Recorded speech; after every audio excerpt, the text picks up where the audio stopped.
السلام عليكم ورحمة الله وبركاته. maanta iyo maalin cusub, qado cusub, episode cusub. waxaa weeye maanta waxaan karinaynaa chapati, maraq, jibis iyo cupcakes. kow waxaan sameynaynaa hilibka ayaanu biyaha ka ridanaa hadduu ilaahay ku idmahayo.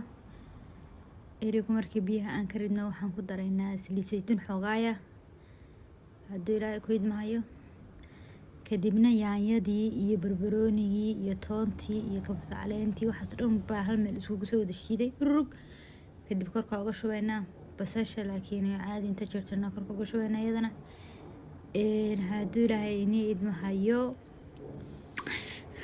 igu qaatee dhahaya waxaan ku yiri wixii baan isku wada khalaynaynaa hadduu ilaahay ku idmahayo.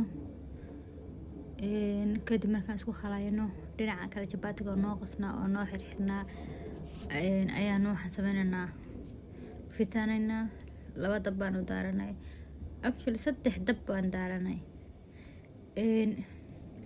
xoogaa yaroo soosa oo sooska guduudan oo lindhanaanta ah baan iyadana ku daraynaa.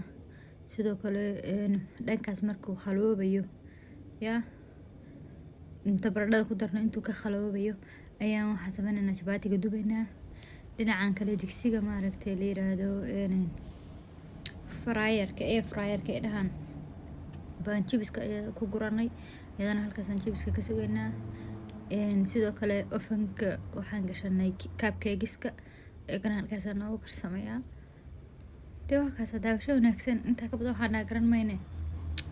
falowgana dee haba khiilinina iyo commentiga wanaagsan iyo isgarab galka hadduu ilaahay idmaayo.